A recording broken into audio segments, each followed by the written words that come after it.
Welcome back to the 5th online episode of Live Sunday Peacetime, hosted by Peace Point on alternating Sunday mornings by myself, Phra Nicholas Thanissaro, live streaming from Dhamma International Meditation Center in Azusa, California. Today's session will be about an hour and a quarter long and will consist of about a 30-minute Dhamma talk, 20 minutes of meditation, and 20 minutes conclusion, answers to viewer questions submitted in advance, and the usual news.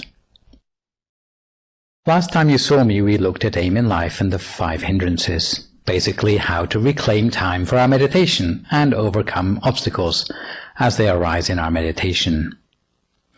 The topic for the Dhamma talk today will be meditation, problem solving, and the New Age.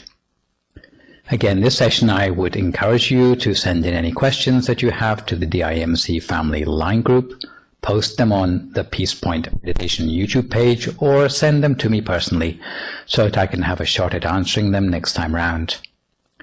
I know last time it was pretty difficult to understand anything I said well enough to ask any questions because of technical problems with the transmission, but hopefully this week will be a little more comprehensible. So let's start by looking at how to apply meditation to solving different sorts of problems in life. Indeed, there are many different sorts of problems in life, both material and spiritual. Different sorts of problems need to be dealt with in different ways. But if we know only material solutions to the problems, we will be limited in our range of solutions when it comes to solving them. As a meditator, we have the advantage over most people because potentially we have a larger toolbox when it comes to dealing with problems. Some people think that meditation is escapism, turning your back on problems instead of facing up to them. So the first myth that we need to dispel is the idea that by meditating we are living naively in the world where we fail to take responsibility for the problems around us. As we meditate more, if we do it correctly, it should become increasingly apparent how hard it is to overlook our social context. The 17th century English poet, John Donne, once reminded us that no man is an island entire of itself. These famous words must ring in the ears of many who wonder why generations of meditators have become recluses or hermits, turning their backs on society in quest of transcendental freedom. Of course, isolating oneself from the chaotic scrabble of the rat race increases the opportunity to reflect. But ideally, meditators also need to have ways to give back to society and remain connected. Obviously, if we take on too many problems from other people, we will be like a non-swimmer diving into the water to save a drowning person. That means instead of one person drowning, 2 will drown instead. Or like a pauper trying to help another person who is in debt. Instead of one person being in debt, 2 will now be bankrupted. So, when will we be able to help others? Do we have to wait to become enlightened first? I would propose that we don't need to wait that long, but we should be at the point in our meditation where we have progress, both to the point where we know ourselves and also love ourselves enough to know our limits. For example, knowing how the limits of temptation or provocation, where those red lines lie, so that we can find ourselves in a situation without losing our temper or our peace of mind.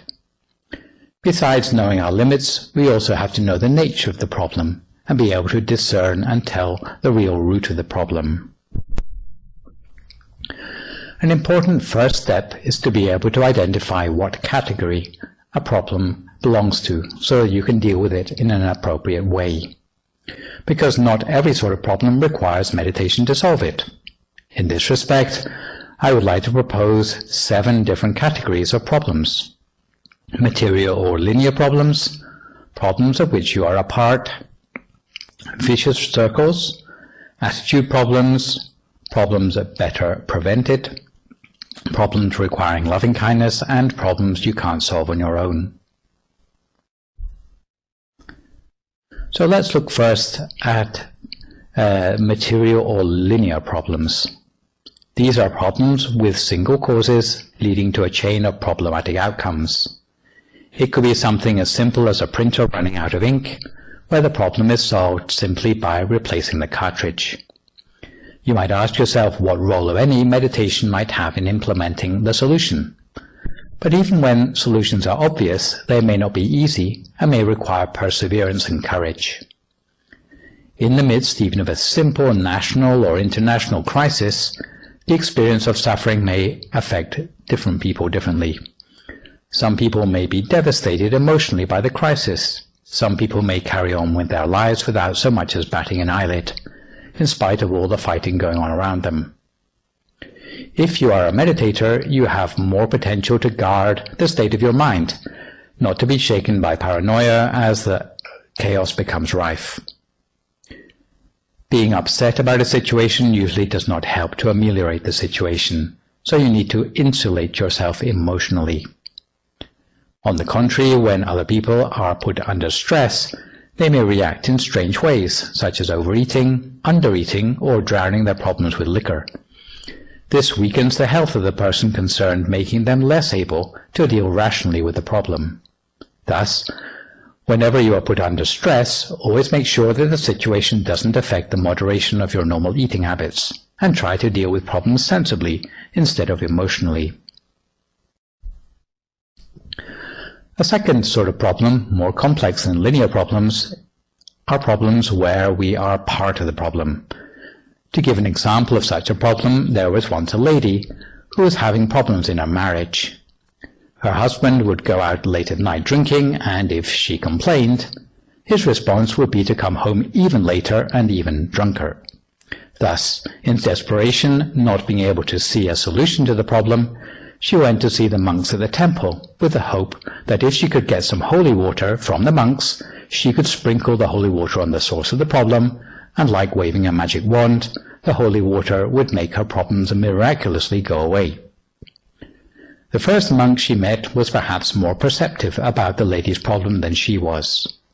The monk told the lady, "I will give you some holy water, but only on one condition. For the holy water to be effective, after you have said your prayers, you need to hold this holy water in your mouth." The lady thanked the monk and decided to try out the holy water that very night. Shortly after midnight, as soon as she heard the garden gate opening, she quickly said her prayers and took a gulp of holy water in her mouth. Of course, with her mouth full of water, she could not say much. In fact, she could not say anything at all. When her husband came into the house and saw his wife had waited up for him, but had nothing to say to him, he merely acknowledged her and went to bed. The next night it was the same, and with the holy water in her mouth, strangely it appeared to the husband that apart from saying nothing, his wife had a slight smile on her face. Little by little, the husband's behavior started to improve, with him starting to come home from the bar earlier than before and drinking less, until before long the husband and wife regained their sense of being a happy couple again. If you ask whether this solution was due to the miraculous power of the holy water, even with wishful thinking you can probably tell that there is probably a much simpler explanation. This is not to say that the husband was blameless, because going out late at night and wasting the family income on liquor is never justified. However, if you ask what is the way out of the problem, the wife had more of a chance to transform the situation for the better than the husband. The problem was that the wife was previously too critical in the things that she said, a problem that was later solved dramatically by her inability to speak with her mouthful of holy water. What this story illustrates for our purposes is that it is often difficult to solve problems when we ourselves are part of the problem. To be able to step back from the problem and see where we fit in and make changes to ourselves for the better is always difficult. However, if we are meditators, we will be better able to get an objective view about how we fit into the problems we are experiencing, so that we can extricate ourselves from our part of the problem. I should add that it's always easier to adjust ourselves to a problem than it is to get other people to change. Another sort of problem that is particularly difficult to solve without thinking outside the box are problems that feed into themselves or act as vicious circles. In this picture you can see a strange perspective of a building with stairs on the roof. The people who go up the stairs keep on going up, but eventually, having climbed a full circuit of the stairwell, they end up back where they started. The people who are going down the stairs keep on going down, but eventually, having descended a full circuit of the stairwell, they also end up back where they started. Unfortunately, the ascenders and the descenders only ever look at their feet, so they don't notice that they're getting nowhere. The only person who realizes what's going on is the person down on the balcony who has stood back from the crowd. This person is equivalent to the meditator who can see the bigger picture by standing outside it. Once they have seen what is happening, they can start to find the beginning and the end of the problem. The vicious circle category is particularly relevant to situations where violence escalates. The temptation in a crisis situation is always to blame the other party for starting the conflict, and before long we find ourselves slipping into the mindset that you need to kill a perceived enemy before they kill you. If everyone were to think like this, it would escalate every conflict situation. Thus, the starting point for not exacerbating the situation is to avoid harming others. In this connection, you need to have a great deal of patience. Patience that can only come as a result of meditation. It is said that to be patient in the face of hardship and suffering, such as illness, is still easier than the patience needed to avoid conflict. You end up thinking, if you can't beat them, you may as well join them. After all, wouldn't you be at a serious disadvantage as the only person on the battlefield who's a pacifist in the middle of a whole crowd of lethal warriors? However, in terms of a fruitful solution to suffering on the collective level, it is essential that at least one individual makes a decision to turn against the tide of aggression and to reverse the vicious cycle of aggression. There is no way the situation will change for the better for as long as no one thinks to reverse the cycle of violence. It always takes two to start a fight, so if one side stops fighting, in fact the fight is over. It's just like a tug of war, where both teams pull as hard as they can, and neither team can make any headway. If in a tug of war one of the teams decides to let go of the rope, the equivalent of one side in a conflict forgiving the other and stopping fighting, all the tension goes out of the situation. Thus, no matter how extreme the situation, you must never try to harm anyone else, or even speak in a way that is going to aggravate the situation. As meditators who are aware of the real causes of degradation in society, shouldn't we be the first to start dealing with the problems? Shouldn't we be out there engaging with social problems? The reality of meditators is that the more they see of the problems, the more time they need to spend in isolation training themselves and not getting caught up in the problems. In fact, to make a difference to a situation, the problem solver needs a peaceful place to where they can retreat in order to recharge their batteries. When exposed to challenging situations, everyone has a real need for the time and opportunity to evaluate and reflect on their situation with wisdom and impartiality, instead of being pulled into the turmoil of the situation. Without such a quiet place or the necessary downtime, you will miss the opportunity to assess the limits of your own ability in any situation, and the outcome could be disastrous. Fourth category of problems that I'd like to deal with is the problem of attitudes. By meditating, you can change yourself to see the world in a more positive light. For example, to count your blessings or realize that there is something or someone else always worse off than you. You can effect a change of attitude, like in the example of the Chinese woman with the two sons I mentioned in a previous session. Some people can get into a fight even over differences of point of view.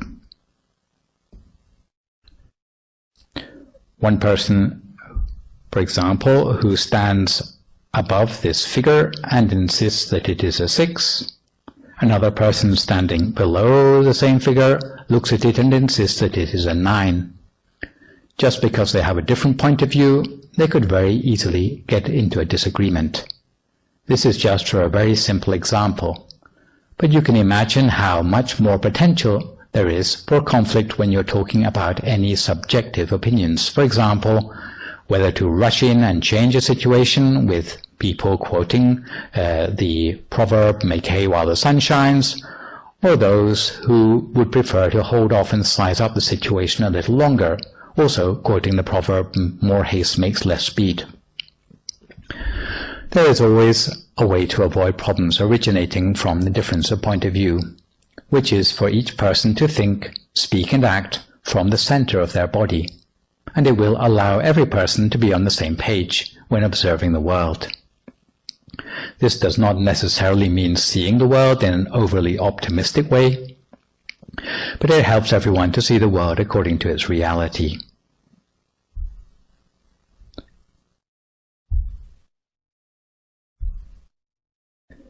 For certain categories of problem, the best solution is that the problem doesn't happen in the first place, where prevention is a lot better than a cure. Suppose you get your car stolen. It would be normal to feel that you are the main victim of the crime. However, that your car is missing because of one person in society who has compromised their conscience and become a thief is not the end of the damage caused. The crime ends up making victims of the whole of society. First of all, society has to pay the police overtime for them to go out and investigate the extra crime. That leaves less money in the government budget that could be put into things like schools and hospitals.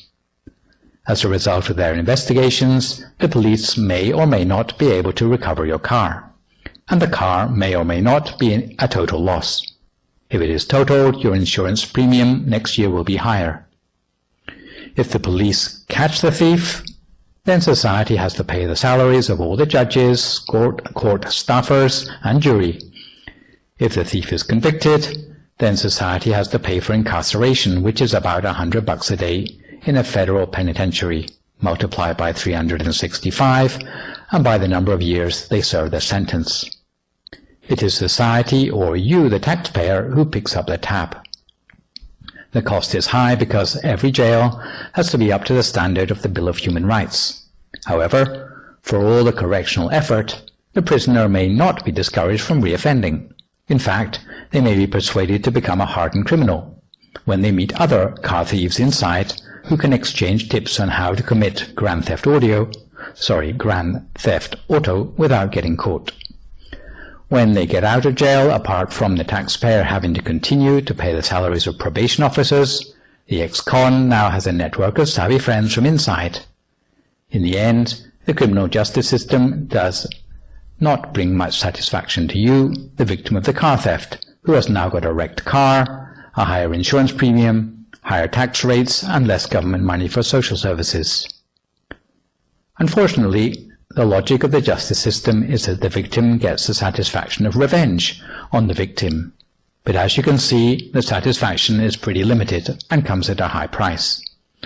Thus, for certain categories of problems, it is a huge advantage for society if the problem never happens in the first place, so the penal system does not have to be brought into play. This role of keeping good people good, instead of letting them slip into the twilight zone of criminality, is another important place where meditation has a role in solving social problems. It may not be as spectacular as clearing up the mess after crimes have happened, but it sustains the harmony and well-being already present in society for the long term. A sixth category of problem is where anger needs to be diffused by the spreading of loving kindness. As meditators, it makes sense to be selective about who we choose to give our help and support to. For example, the poor and needy, and those who we might not want to help. For example, a drunken tramp who will spend everything you give him on more whiskey. It is right to be choosy and selective about who we give to. Friendliness, however, is something that we should try to emanate towards all people and all sentient beings, without exception.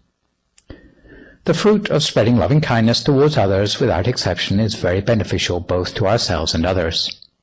It will allow you to sleep peacefully at night, have sweet dreams, wake up in happiness, have a bright complexion, be endearing to others, and to make fast progress in your own meditation. Some people start with friendliness towards themselves and later spread friendliness in ever-widening circles, as you can see on the diagram. This is the Theravada order of doing things. Alternatively, we can start by spreading friendliness selflessly to others without limits, until eventually you can no longer differentiate between yourself and others, at which point you will come across your true self inside. This would be the Mahayana order of doing things. Both of the methods described are effective ways of bringing the mind to a standstill. Those who are adept in seeking the best available from each tradition, that means both Theravada and Mahayana, will restrict themselves neither to one sort of practice or the other. Of course, you need to choose one or other starting point, but after you become familiar with both routes to cultivating loving-kindness, if you know the nature of your mind at any particular moment, you can adapt your practice to suit the needs of your mind at that time. Spreading loving-kindness is useful if you realize that there are anger issues within yourself that need to be resolved, or anger around you which you cannot deal with in a more direct way. In practice, you can expand the well-being of meditation either as a visualization or as a feeling of well-being. You should expand your mind outwards as a sphere of brightness or a feeling of well-being, or is from a point centered in the middle of your body. You spread the sphere of your loving kindness in increasingly larger circles around yourself to the room, the house, the neighborhood, the town, the country, the continent, and eventually to the whole world. You can practice such loving-kindness meditation for 5 minutes at the end of your normal meditation if you like. Or if you find that your mind is unyielding on any particular day, you might like to start your practice by practicing loving-kindness meditation for 5 minutes even before you start your normal practice. Finally, I would like to introduce you to a category of problems identified by the way you need to rely on other people to help you solve it. It is the sort of problem you cannot solve successfully on your own. In some cases, this might be something as simple as moving a piano, but at other times it is to do with complex social problems. Some social problems are no more than the sum of the individual suffering of the people in that society. The type of suffering that seems to be experienced en masse by the whole society may simply be the projection of suffering by many individuals with the same plight. However, in other cases, individual problem solving is not sufficient. You need to be able to use solutions at the social level to bolster individual consensus. At such times, a top-down effort is a powerful way to make a difference. Thus, if you are to be the first brave one to make the decision to be non-aggressive, you need to use your wits. You don't just want to martyr yourself. Your decision to turn against the tide or to be taken at a time in the conflict where there is a lull in the fighting. You should take this opportunity to consult with the rest of the members of the society or the two opposing armies to get something down on paper. Agree to a ceasefire or get an agreement formed at a social level, so that if tomorrow they wake up in a bad mood, they won't go back to fighting all over again. As a meditator, you ought to use such things as regulations, rules, or treaties to your advantage to help encourage non-aggression at the individual level, to become more widespread at a social level, and at the same time to reinforce your own personal commitment. The success of organizations such as the United Nations is an example of successful problem-solving at the social level of operation rather than the personal level. People must adopt a common set of rules and regulations, and these can be used to enhance and encourage personal commitment at the overall level. So if you are an adept meditator and you work your way to a level where you can start to influence others to reach consensus, this is a useful way for solutions to trickle down to the grassroots level. The same principle also applies when you cannot afford just to do good deeds all by yourself, but you should encourage those around you to be good as well.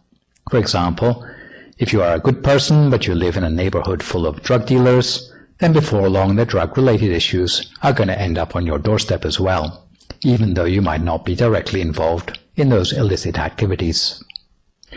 You cannot afford just to turn a blind eye, but as well as being a good person yourself, if you don't want to move to a new neighborhood, you should do what you can to encourage your neighbors to take up more honest livelihoods or to get themselves in rehab. Some people ask how they can use meditation to solve their problems, and my advice generally is that you should not just sit down with your eyes closed and obsess about your problem, but in your regular meditations perhaps entertain the relevant problem at the back of your mind. Often in the space of the meditation a solution will come to you as you're meditating, which will be a much more creative solution than you could access if you were just to think about the problems in a linear way.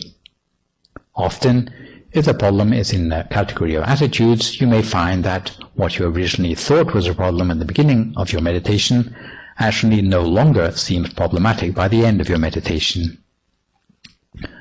So now, having seen the value of meditation, particularly loving-kindness meditation in solving problems, we come to a time for some meditation for ourselves. So if you'd like to find a comfortable sitting position for yourself now as you listen to my instructions, then we'll do about 20 minutes of meditation together.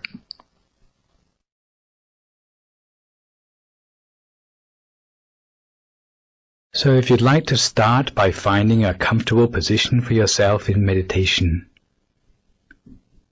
with your right leg on your left leg, your right hand on your left hand, with the index finger of your right hand touching against the thumb of your left hand, with your hands palm upwards on your lap. Find a position for yourself by which you feel alert and yet relaxed, not leaning too far forward nor too far back, not leaning to the right nor to the left. Find a position of poise for yourself.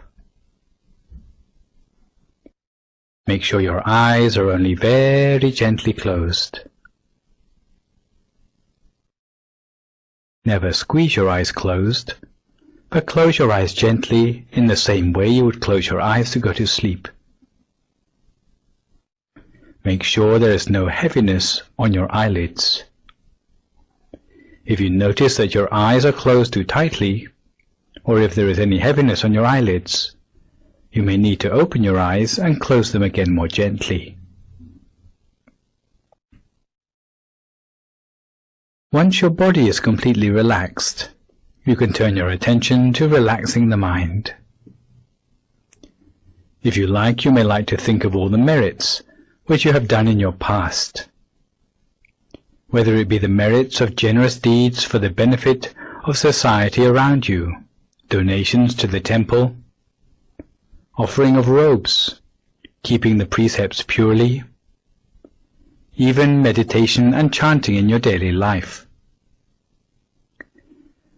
But if you think about all the merits you performed, in the end it will bring you a feeling of joy and happiness in the mind, as if the merit moves you to the extent that you feel refreshed inside.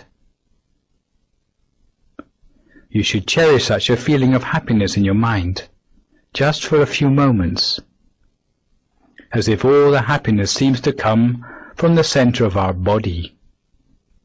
And when we feel relaxed, both in body and in mind, very gently, using no effort at all, we allow our attention to settle and to center to a point in the middle of our stomach, as if in the middle of our stomach was just an empty space.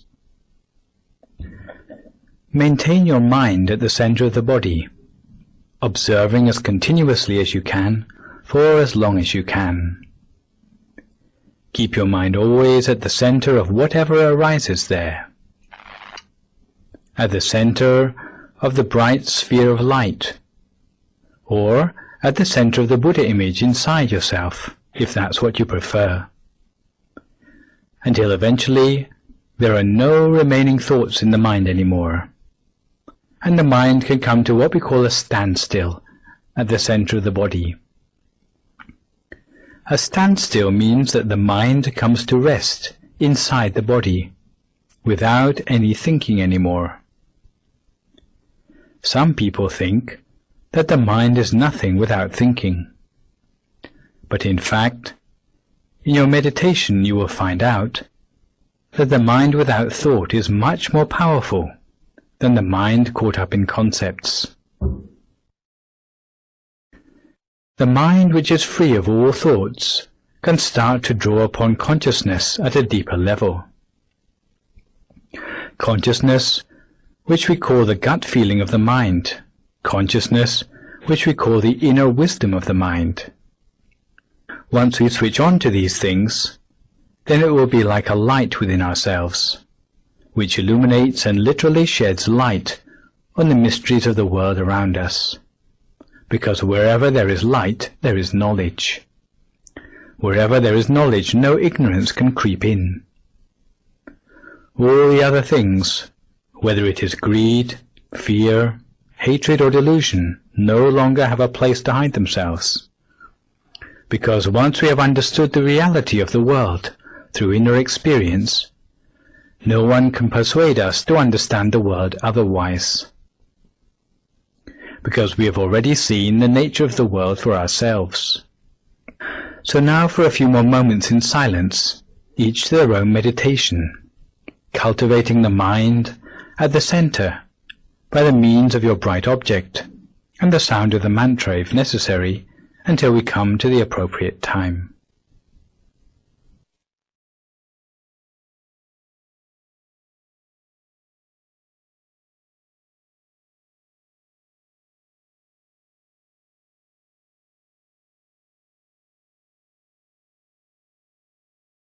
Today, as we meditate, we're going to look at the important practice of spreading loving kindness. Because according to the Buddhist scriptures of the Anguttara Nikaya's Ekadasaka Nipata, spreading loving kindness has the following 11 benefits. It allows us to sleep in happiness, wake in happiness, gives us freedom from nightmares, makes us endearing to humans and non-humans alike, affords us protection by guardian angels, protects us against fire, poison and weapons, facilitates our attainment in meditation, and gives us a radiant complexion. It protects us from senile dementia, and if at the end of our life we have still not attained enlightenment, we will attain the Brahma world. For loving kindness, it's important always to keep your mind at a standstill at the center of the body, as continuously as you can, for as long as you can, without letting your mind wander anywhere else.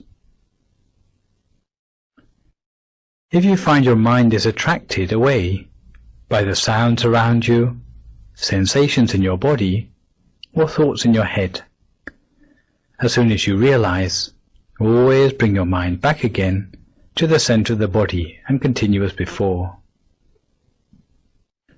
Cultivate your mind in this way, as continuously as you can, for as long as you can, with or without the mantra, depending on your chosen style.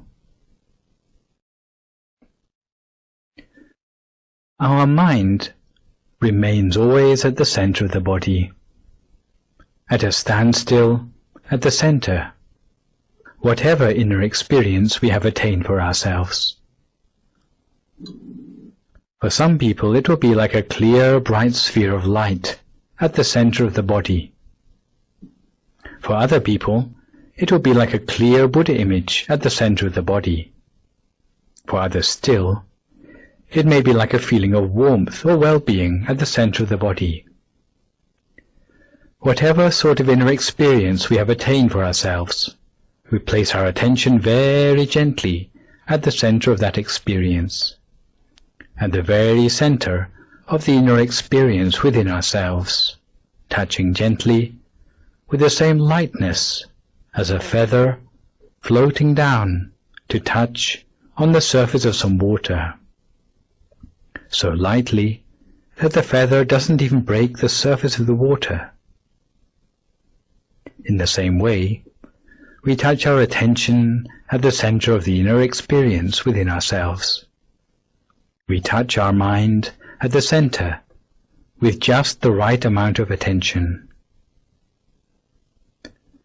What you will soon find is that the inner sphere of the mind will gradually expand outwards in size, expanding outwards in size until it is the same size as the whole of your body, as if we were sitting inside a sphere of our own well-being or a sphere of our own light. And we make the wish that may we ourselves be well and happy, may we be free from all suffering. And touching our mind again at the center of the body, the sphere of well-being or the sphere of light spreads outwards beyond our own body, spreading outwards in all directions, just like the moonlight shines outwards from the full moon in the night sky, or just like a block of ice spreads coolness in all directions around itself into the surrounding atmosphere. In the same way, we spread our loving kindness in all directions around ourselves, spreading the sphere of loving kindness around ourselves outwards into the room in which we are sitting for meditation, making the wish that may all beings here in this room be well and happy, be free of all suffering.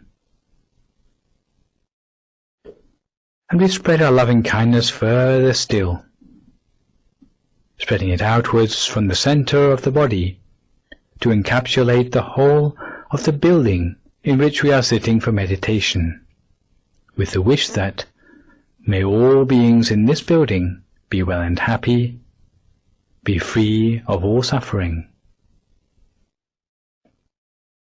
And now we spread our loving kindness further outwards still, in all directions around, into the neighborhood around us, again with the wish that may all beings here in this neighborhood be well and happy, be free of all suffering.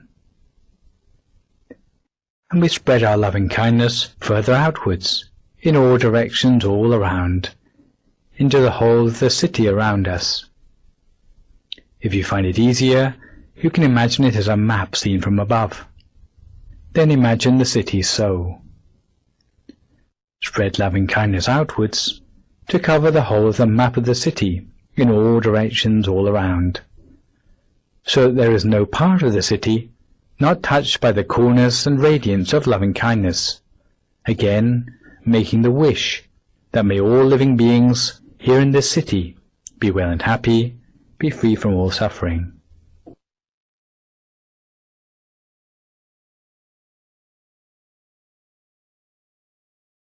And we spread our loving kindness further outwards, beyond the city limits, to the whole of the country, outwards to the very borders of the country in all directions all around, spreading loving kindness without exceptions to the very borders of our country in all directions all around, again making the wish that may all beings in this country be well and happy and be free of all suffering. Now we spread our loving kindness outwards to all the neighboring countries, all the neighboring countries all around, spreading loving kindness in all directions to all the living beings without exception, again with the wish that may all these living beings be well and happy, be free from all suffering.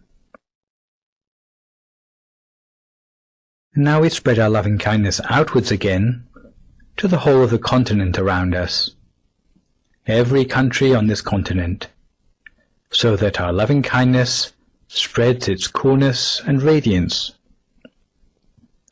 to every country on this continent,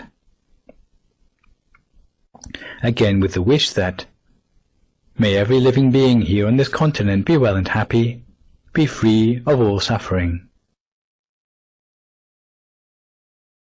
And now we spread our loving-kindness further outwards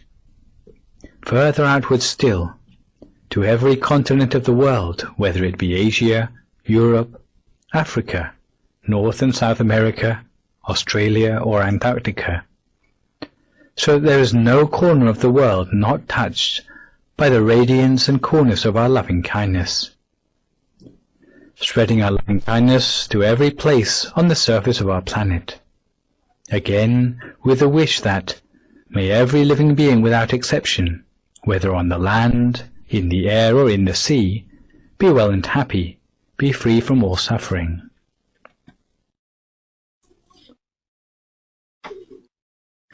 May all living beings be able to coexist in peace and harmony, so that true peace may prevail on our planet.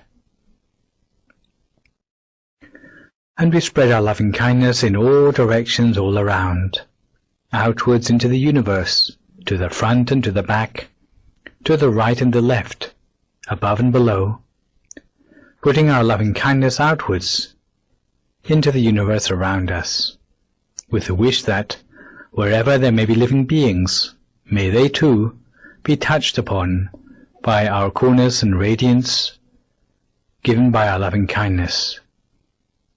In such a way, we spread our loving-kindness without limits and without exceptions, outwards into the universe, the galaxies, and the cosmos around us. Long ago, in the time before the Buddha, there was a hermit called Kapila, who used to retire to the seclusion of the forest for meditation. It was his habit to favor the practice of meditation on loving-kindness, and this he would practice on a regular basis, by day and by night. Whenever his mind was at ease, he would spread loving-kindness facing east, with the intention that, may all living beings in the direction in front of me, even from the smallest creatures, whether 2-footed, 4-footed, with many legs or no legs at all, in the eastern quarter, be pervaded by my loving-kindness, spread with the purity of my mind. May all these beings enjoy happiness and be free from all suffering. The next day, he might spread loving-kindness in the same way to the western quarter, the northern quarter, the southern quarter, upwards or below. He would spread loving-kindness in this way in all directions, consistently and regularly, until it became his habit. Whenever he slept in happiness, as if slipping into deep meditation. It would bring him joy the whole of the time, and he would have a dreamless sleep. If he ever dreamed, it would be of auspicious things. On waking, he would feel refreshed, free of sleepiness. He always had a very radiant complexion because of his practice, and even if there was danger in his midst, it could never harm him. He was loved and respected by men, angels, and the forest creatures alike. He was able to enter upon meditation easily, and attain the absorptions quickly, his mind coming to a standstill swiftly, because he was able to let go of external events easily, bearing no anger or grudges towards anyone. His mind was bright at the center of his body, brighter than the sun at midday. As a result of his practice, the forest became abundant with fruit, and as soon as animals which were sworn enemies, like deer and tigers, came into the vicinity of the forest, miraculously they were able to coexist in harmony, because even their minds changed to become filled with loving-kindness towards one another, following the example of the hermit.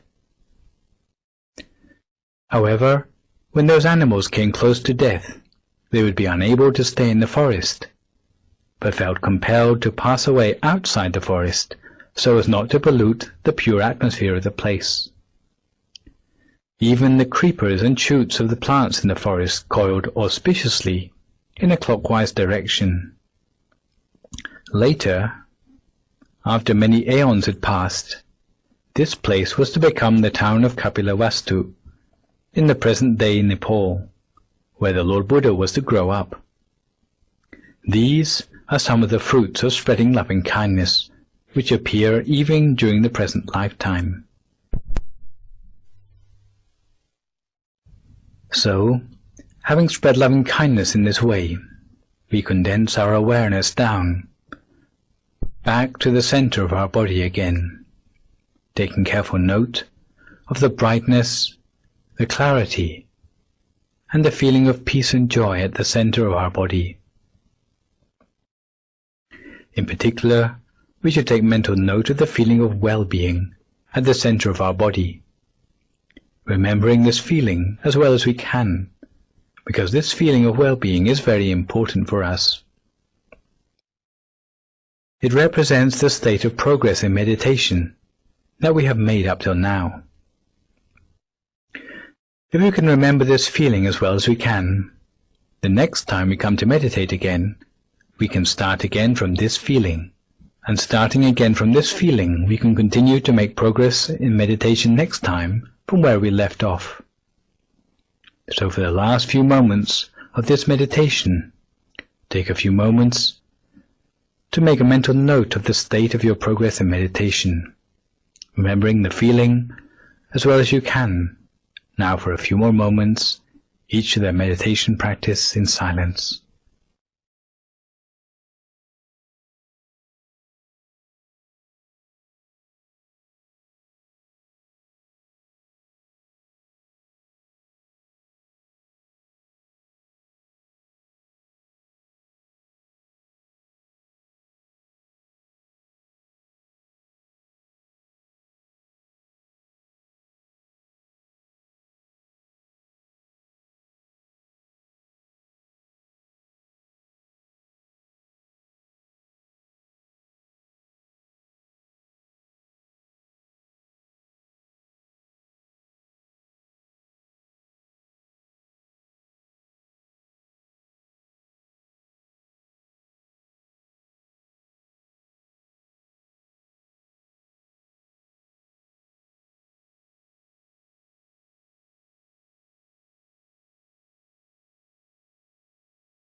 Sabba Buddhanupavena, Sabba Dhammanupavena, Sabba Sankhanupavena Sattha Soti Bhavanto Te.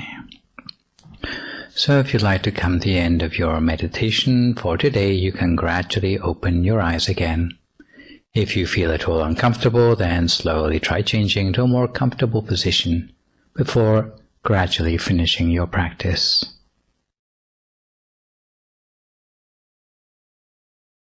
In the early decades of the 21st century, there are many things that are changing. We have always relied on material miracles to achieve the happiness and comfort that we seek. However, the rate at which we are using fossil fuels is leading to them to run out, and experts believe that within 30 to 40 years there may be nothing left of the traditional fuels that we have relied upon for so long to support our high standards of living. At the same time, in many parts of the world, the poverty is widespread, especially where the figures for displaced persons worldwide currently stands at 65.6 million individuals. With the population growing exponentially, there will soon be insufficient food even for us all to eat. The limits of material solutions are beginning to make themselves felt. For example, the sense of powerlessness in the face of infectious diseases is an embarrassment to the progress of medical science. Thermal pollution, in terms of global warming, is causing the polar ice caps to melt and causing flooding in nearly every major city of the world. The ozone layer has been damaged by the release of aerosol propellants, meaning that in many parts of the world ultraviolet radiation is making skin cancer widespread in those of all ages. Its so-called progress continues in the same direction, we will not be able to sustain ourselves or our planet. Without intending to be too much of a doom-monger, it is obvious that something has to change.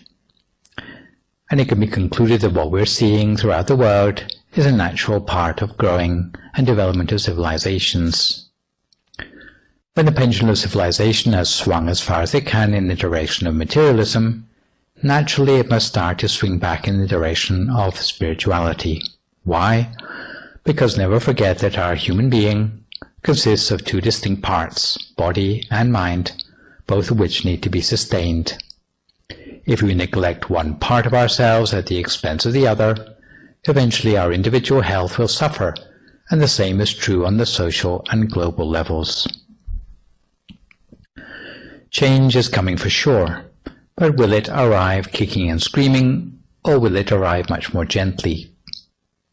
James Lovelock, the originator of the Gaia hypothesis, said that if human beings were to fulfill their potential gently, they would become like the nervous system or the conscience of the earth, integrating to make the planet conscious of itself. However, if we continue to pursue only material prosperity and ignore warning signs, we may become like a cancer that leads our planet to extinction instead. Perhaps with the advent of the so-called COVID era, we have more of an idea of how we can gently move in a more spiritual aspect of global connectedness. Evidence for such transformation has been apparent since long before COVID, with a change in attitude to world peace, an intermingling of Eastern and Western culture, and more enlightened views of leadership. And the good news is that meditation seems to have a role to play in all these aspects of the dawning of a new age. In terms of new attitudes towards the possibilities for world peace, fortunately mankind seems to be moving away from tribalism. But although we still value security and freedom, we no longer exclude the other because of differences of nationality, creed, race, or religion. We increasingly realize the limits of security and happiness from taking refuge in material securities, such as wealth or fame, and to a greater or lesser extent have rediscovered inner cultivation as an universal source of well-being and freedom that is independent of cultural differences.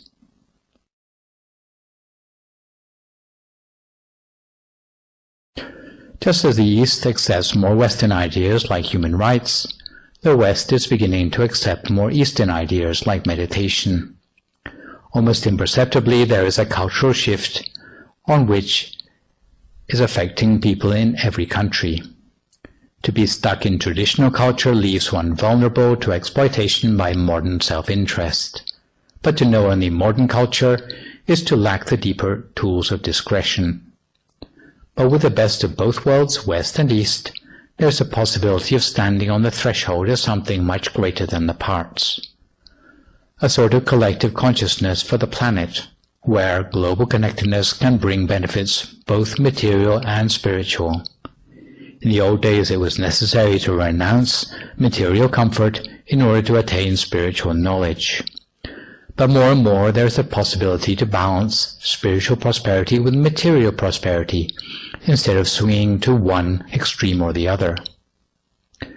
The prospect of a new age holds out an optimistic hope for the future of the world, but requires people to take a decisive role in stewardship to ensure society can recrystallize in a new harmony of material and spiritual wealth.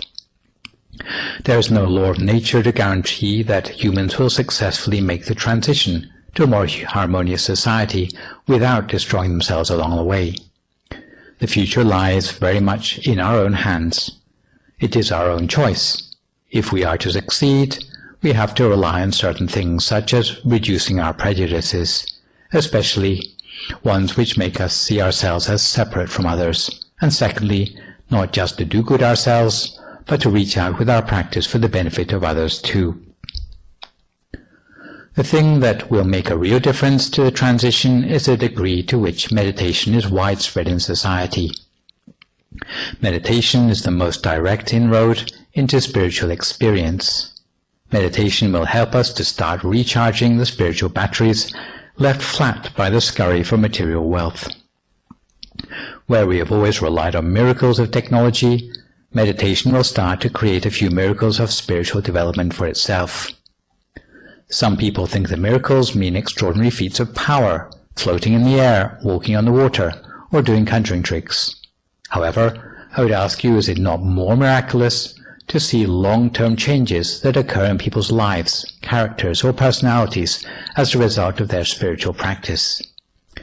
None of these things happens with a fanfare of trumpets or a flash of lightning, but the changes happen in the manner of a quiet revolution. You can see them for yourself. They are slow burning, but after they have happened, people rarely relapse. Meditation will help people to get a different view of themselves in relation to the world, a view that is not one-sided, but has an outlook on the world that gives equal significance to all world views. For the reasons mentioned at the beginning of this session, when the quality of life in society is dragged down by selfish mindsets, then by the opposite token, if the number of people in society with peaceful minds increases, then it will make society and the world a more peaceful place. Meditation has a vital role to play in this connection. The well-being built up through meditation, in the same way that we have learned to practice the loving kindness exercise, will indirectly affect the people around us. If enough people do the same thing all at once, it will start to have a real effect. It is like if all the people in China decide to jump up in the air at the same time, they would surely cause a tidal wave. In the same way, if enough people in the world start to meditate and gain inner experience, this will exceed a critical mass, which will catalyze the world peacefully, even for those who never thought to meditate, through the turning point ahead to a new age of spiritual wealth and prosperity. It is often said that we are the I in sin. This is why, in the context of leadership for the New Age, the more influence you have, the more critical it is that you expand your empathetic awareness. Supposing you are a bachelor or a bachelorette living by yourself in an apartment, and you think of no one but yourself, in fact no one would blame you for this. However, if one day you reach out and start a family, perhaps with a couple of children, if you still have not upgraded your mindset, if you are still just thinking about the food on your own plate, you would deservedly warrant being called a selfish person, at least by your own family. Really, before becoming the head of a household, you need to expand the compass of your mind to all the members of your family, so that you are as worried about the food on their plates as you are about the food on your own plate. In the same way, if you run for mayor of the city, you first have to expand the breadth of your mind to encompass the well-being of all the people in the city, rich and poor alike. You cannot afford still to be stuck in self-interest or even just thinking about your own family. Otherwise, you'll be accused of favoritism or nepotism. Similarly, if you become president or a world leader, you can no longer afford just to be thinking about your hometown or even just your own country, because these days everything is interconnected, as is so painfully obvious from the spread of the virus, which, like many other things, has no respect for borders. Therefore, before stepping up to the plate as a national or international leader, you better first make sure that your level of empathy or loving kindness is broad enough to encompass every living being in the world. This is why cultivating meditation, especially on loving kindness, becomes more and more critical for leaders the higher up they go in management.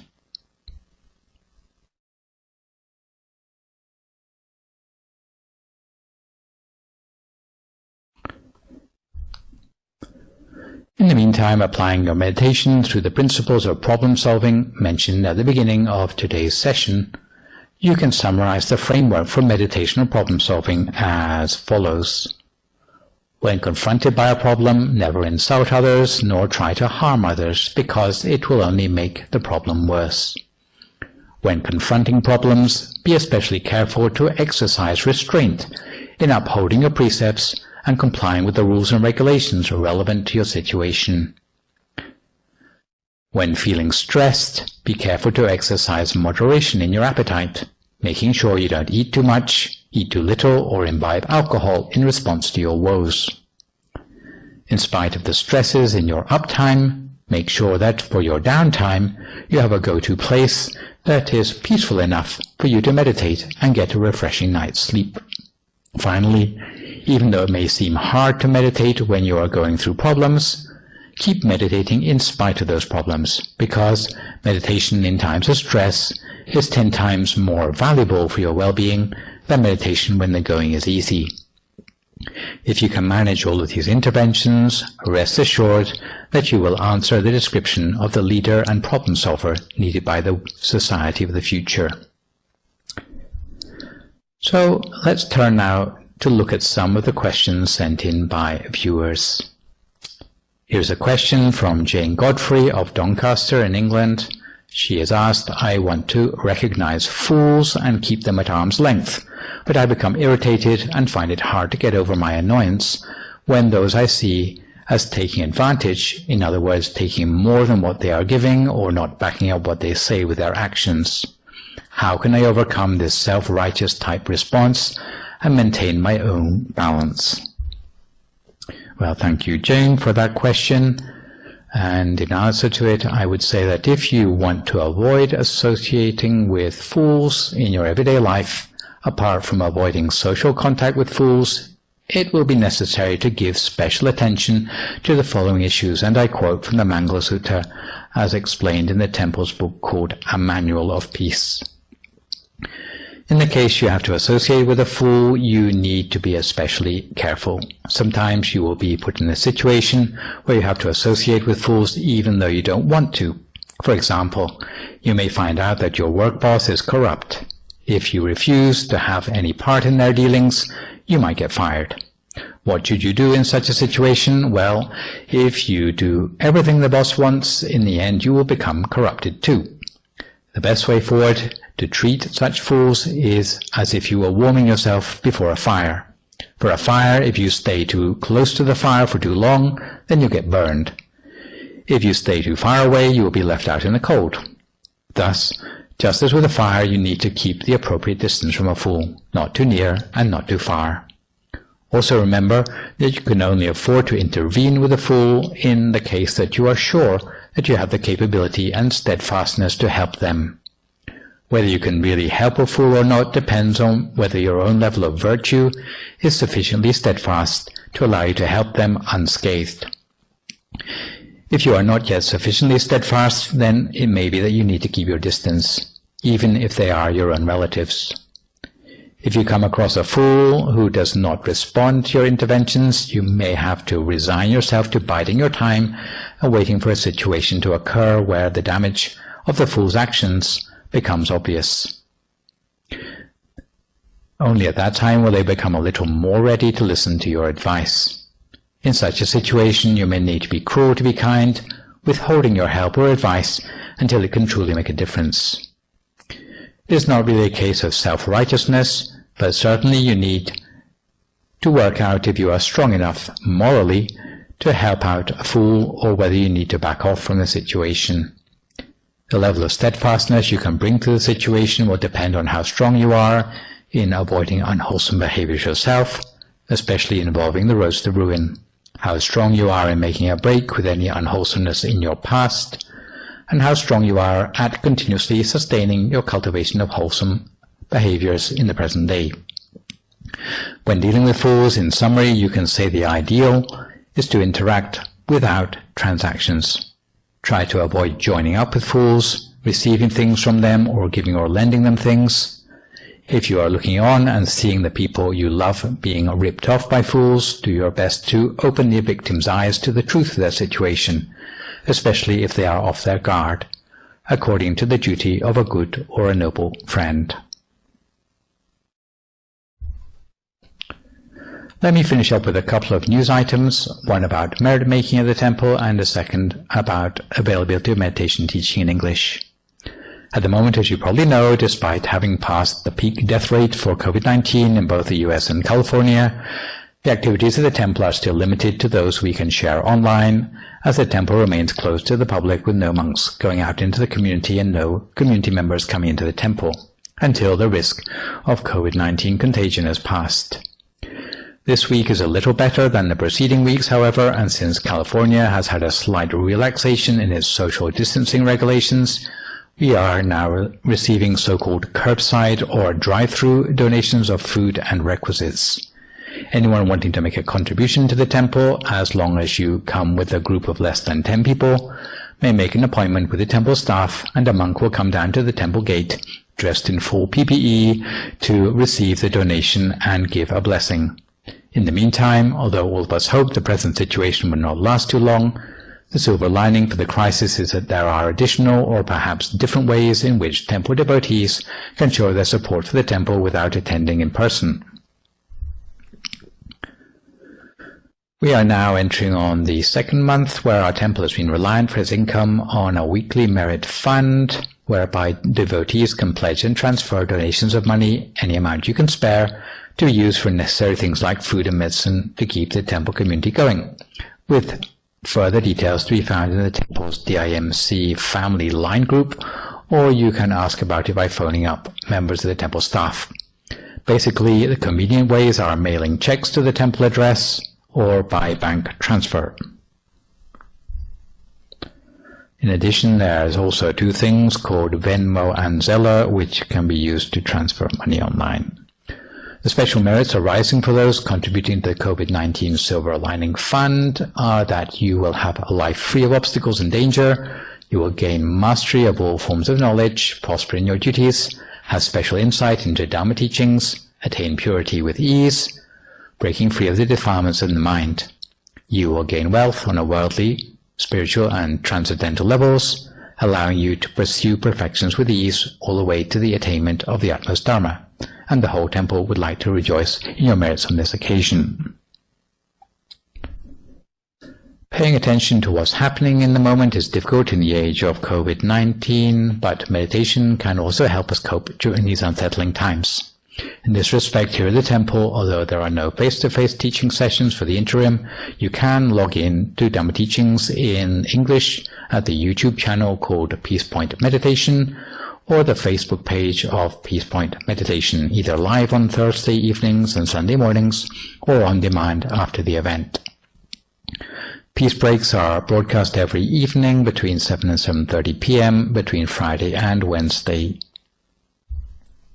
Also, recently, Tipserine Indaganok OB and her team at the Meditation Circle in Georgia has developed a mobile phone app of English language meditation and Dhamma teachings from various monks in our organization. It's just recently had a major upgrade to it, so there's a lot of new materials on it. But basically, it can be downloaded free of charge from the Google Play Store for the Android version and the App Store for the iOS version. And the name of the app is MindGem, spelled M-I-N-D-G-E-M. Depending on who is your favorite monk to meditate to, there are contributions from myself, Lumpi Sander, Lumpi John, Lumpi Pasura, and Lumpi Clint. There are about 10 versions of meditation instruction in English. There are also Dhamma teachings, inspiration from the translated books of the Venerable Dhammaccio, and a meditation countdown timer. So this session we have looked at problem solving and the New Age as they both relate to meditation. For my next online session with you, which will, fingers crossed, be a week on Sunday, we'll be looking a little bit more at meditation and self-transformation. For good measure, I would like to remind viewers again, even better than posting thank you or great talk or sadhu, which are all encouraging, you can move to the next level and try posting a few questions, and I will do my best to answer them on my next Sunday session. In the meantime, try to stay healthy, avoid recklessness or complacency in the face of the virus, maintain a positive mood, speak only positive words, forgive others, extend good wishes to others, and meditate daily. Continue recording your meditation experiences by keeping a diary while trying to root out any hindrances in your meditation. And hopefully, when you get that clarity in your meditation, you also will have a clearer idea about your own sense of meaning in life as well, moving forward. So for today's program, this is me, Phra Nicholas, signing off for the session. So long, folks, and stay safe.